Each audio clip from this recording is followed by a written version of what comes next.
राधे राधे गुरुजी। जी मैं आपसे एक विनती करना चाहती हूँ। जी। मैं जब भी वृंदावन आती हूँ, मैं वृंदावन की और ज़्यादा मतलब स्वच्छता को लेके और ज़्यादा बुरी हालत देखती हूँ। मेरी आपसे एक ही विनती है कि आप सभी से विनती कीजिए, अनुरोध कीजिए कि स्वच्छता का ध्यान रखा जाए। जितना हम ब्रजभूमि से प्यार करते हैं, उतना ब्रजभूमि की स्वच्छता का भी ध्यान रखें। जरूर जरूर जरूर, बहुत अच्छी बात कही आपने जी। खुश रहिए। राधे राधे गुरुजी। राधे राधे।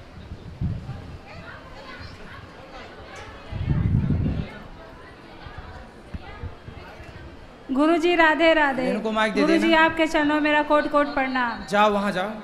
गुरुजी मैंने बहुत दिन से यहाँ आने का सोचा था, मगर आज भगवान ने हमको बहुत पूरा कर दिया। बहुत भाग्यशाली हूँ मैं। और गुरुजी मैंने सपने में आपको देखा था, दूध का टब भर के आप लिए हैं और मैं कहीं से जा रही थी, तो आप पूछे कि कहाँ जा रही हो, आँख वैसे गोल गोल घुमा के पूछे आप कहाँ जा रही हैं। मैं बोली गुरुजी नहाने जा रही हूँ, और दोनों जन साथ में थे। गुरुजी गुरुजी रुद्राक्ष पहन सकते हैं क्या स्त्रियाँ लोग? हाँ गुरुजी वो हनुमान चालीसा पढ़ सकती हूँ? बिल्कुल पढ़ सकते हैं। ठीक है गुरुजी, कोट कोट प्रणाम। गुरुजी के चरणों में कोट कोट नमन करते हुए मैं एक छोटा सा प्रश्न आपके समक्ष रखता हूँ। जी हाँ, तो मैं ये कह रहा था, वैदिक संस्कृति में जितने भी अपने धर्म ग्रंथ हैं उनके साथ श्री लगाई जाती है। श्रीमद् भागवत गीता तो समझ में आती है, श्रीमद् क्या है इस बारे में थोड़ा सा मैं आपकी व्याख्या चाहता हूं। श्री मतलब शोभा नहीं, शोभा तो होती है। ये तो श्री मतलब लक्ष्मी, श्री मतलब राधा। श्री के एक श्री मतलब लक्ष्मी है, श्री सूक्त। आप तो राधा है ना। आप देखिए, हाँ। आप जो शोभा और वो बता रहे हैं, एक तो सिंपल लेमन से जैसे हम लोग नाम लेते हैं अपने पिताजी का। एक मिनट आप श्रीमान। मुझे सुन लीजिए। मैं ये चाहता हूं कि श्री की जो पौराणिक व्याख्या है वो मैं चाहता हूं आपके श्रीमुख से। हाँ। जनरल वे में तो श्री को सब लोग समझते हैं, एक सम्मानजनक है, शोभा है, ये सब चीज़ तो एक जनरल एक लेमैन की भाषा में। आप एक मनीषी हैं इस विषय के, तो मैं आपके मुंह से वो चाहता हूँ कि इसकी वास्तविक व्याख्या क्या है, कहाँ से शुरुआत हुई इसकी श्री को? श्रीश्चते लक्ष्मीश्च पत्न्या बहोरात्र, है ना। ये श्रीश्चते लक्ष्मी जो वेद कह रहे हैं, वो श्री सीधा लक्ष्मी अर्थ पे जाके पूरा हो रहा है। अब श्री शिष्टाचार में सबके नाम के आगे लगाया जाता है, सम्मानजनक है। सम्मान अर्थ में भी प्रयोग होता है, जहाँ सम्मान देना हो। पर श्री का सीधा अर्थ लक्ष्मी जी से है जी, जो वेद कहता। वेद मंत्र हमने बोला श्रीश्चते लक्ष्मी, ये देखो लक्ष्मी पे आके श्री सूक्त है। 16 मंत्र हैं उसमें, श्री सूक्त में। तो उसमें पूरा माता लक्ष्मी का ही अर्चन होता है, वंदन होता है, पूजन होता है। तो उसका नाम ही श्री सूक्त है। हमारे श्री रामानुजाचार्य जी ने एक भाष्य लिखा, उस भाष्य का नाम भी श्री भाष्य है, श्री भाष्य। तो वहाँ पर श्री के अर्थ बहुत हो सकते हैं यदि व्युत्पत्ति की जाए, अर्थ किया जाए, परंतु जो मूल वैदिक अर्थ है वो श्री मतलब लक्ष्मी है। माँ भगवती लक्ष्मी जो हमें समृद्धि प्रदान करे वो श्री है, जो हमें सुख प्रदान करे वो श्री है, वो श्री है। बहुत बहुत धन्यवाद गुरुजी, धन्यवाद। गुरुजी श्रीमन नारायण नारायण। जय श्रीमन नारायण।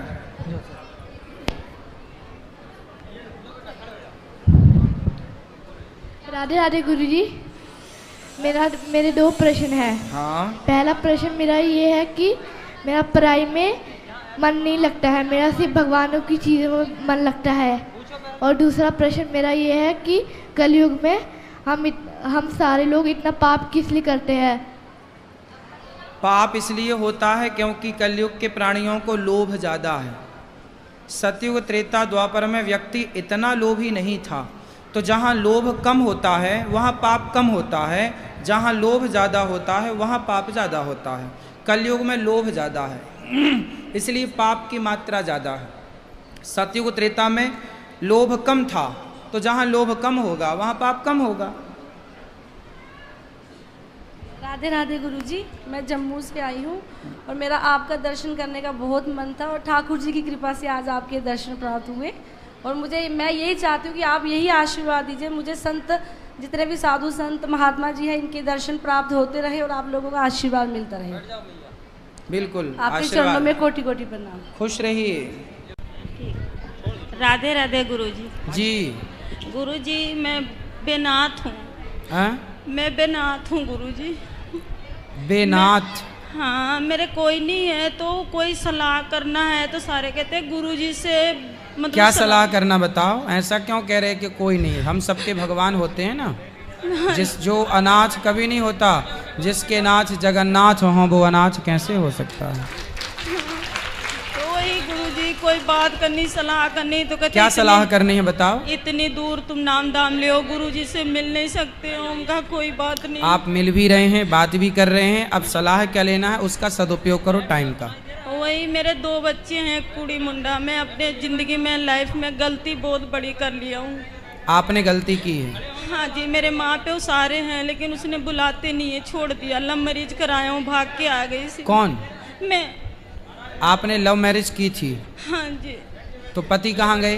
वो अपने गांव में दूसरी जनानी के पास रहते हैं, उसकी बात मानते हैं, मेरी अब नहीं मानते। तो उन्होंने आपके साथ लव मैरिज किया था? हाँ जी। अब वो किसी और के साथ लव मैरिज कर रहे हैं? नहीं है, पर उसकी शादी हुई थी।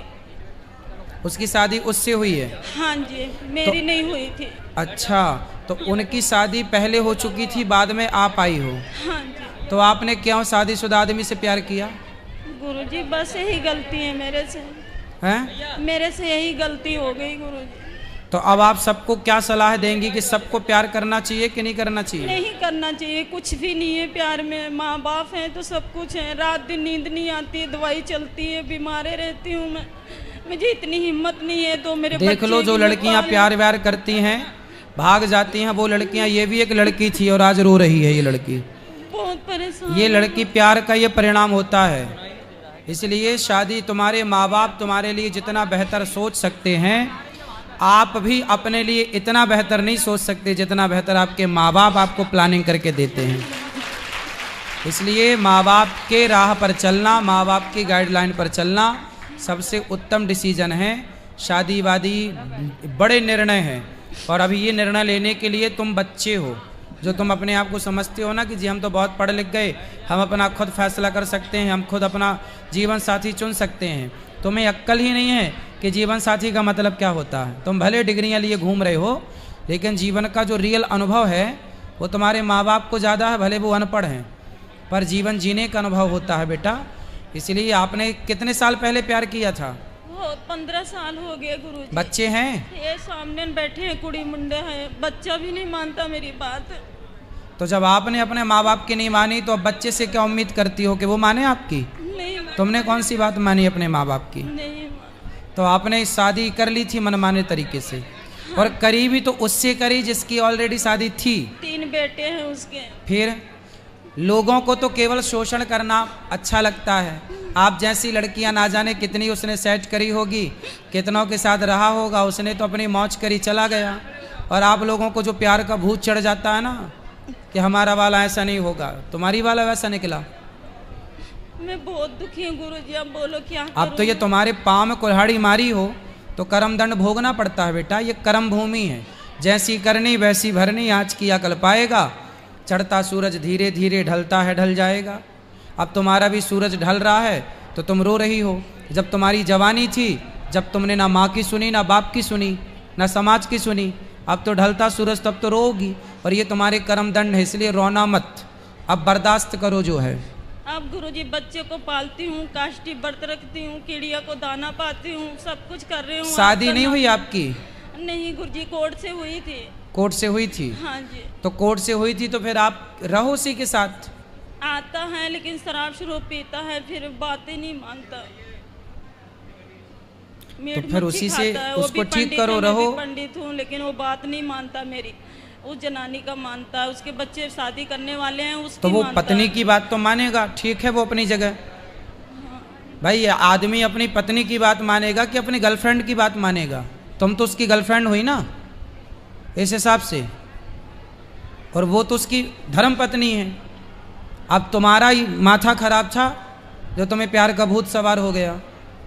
वो तो बोला था मैं उसको छोड़ देना, मैं तेरा साथ दूंगा। नहीं तो जब उसने बोला कि मैं उसको छोड़ दूंगा तेरे लिए, तो आप स्त्री थी, आपने क्यों नहीं बोला कि नहीं मेरे लिए तो एक स्त्री का बसा बसाया घर क्यों उजाड़ेगा, मैं ही हट जाती हूँ। तो उसका घर बसा। जो दूसरे के घर में आग लगाता है उसके घर में आग लगती है, उसका प्रमाण आप खुद हो। जब उसने बोला कि मैं अपनी वाली को छोड़ दूंगा, तो आपने क्यों नहीं बोला कि नहीं छोड़ भाई, क्यों छोड़ेगा? दिमाग नहीं काम किया, अब दिमाग काम कर। अब आई अक्ल? हाँ जी। सबको बताओ कि अक्ल देर से आती है, और जब आती है तब तक हाथ से सब कुछ निकल चुका होता है। इसलिए ये तुम्हारी कथा सारी बहन बेटियों को सुननी चाहिए कि इन्हें जो अक्ल नहीं है, मनमाने तरीके से लव मैरिज कोर्ट मैरिज करके अपना माँ बाप की बात अनसुनी करती हैं, मनमाना करती हैं, उसका ये परिणाम है आज नहीं कल तुम्हें खून के आंसू रोने पड़ेंगे। इसलिए जो हम कह रहे हैं वो समझो, माँ बाप की आज्ञा, माँ बाप की राह पर चलना सबसे उत्तम डिसीजन है। अब तो गुरुजी माँ बाप भी नहीं बुलाते हैं मेरे को। अब माँ बाप भी आपको क्यों बुलाएंगे?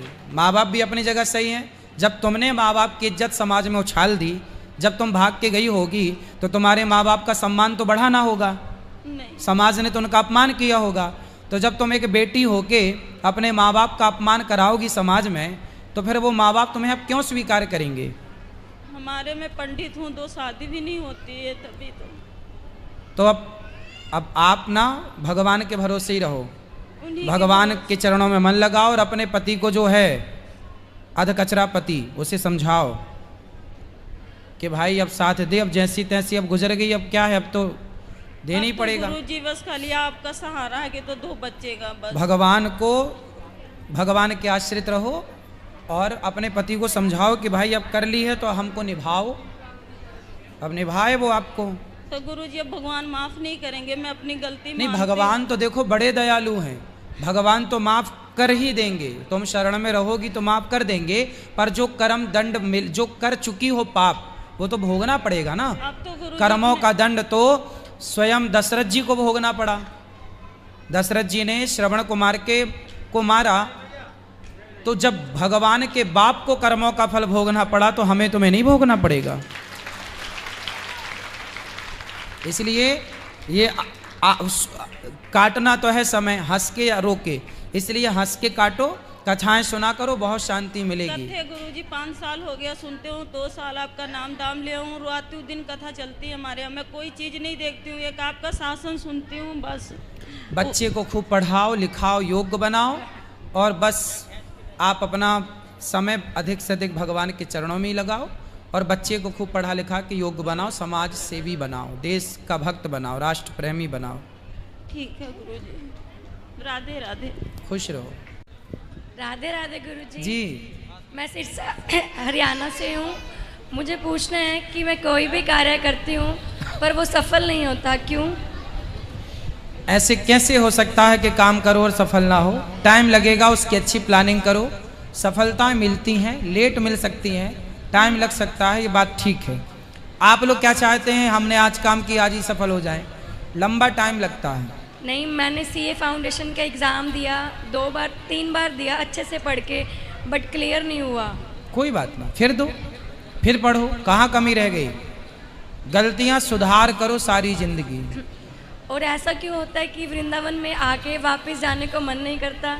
क्योंकि ये धाम बैकुंठ है, बैकुंठ से जाने का मन किसका करेगा? राधे राधे गुरु जी। गुरु जी के चरणों में कोटि कोटि प्रणाम। खुश रहो। गुरु जी, मेरा क्वेश्चन ये है कि महारथी कर्ण की पत्नी का नाम क्या है? कर्ण की पत्नी का नाम हमें याद था, पर अभी विस्मरण है, देख के बता देंगे आपको। कर्ण की पत्नी का नाम बताएंगे आपको, देख के। याद था, कभी जरूरत पड़ती है ना इस नाम की, इसलिए भूल जाता है। आपको मिलना है क्या? नहीं, एड्रेस पूछ रहे हो, नाम वाम तो हमें लगा साथ जाओ। राधे राधे गुरुजी जी, आपके चरणों में कोटि कोटि प्रणाम। खुश रहो।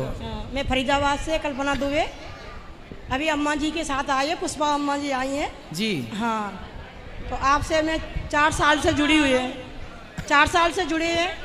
गुरुजी आप ही को बनाया है हमने।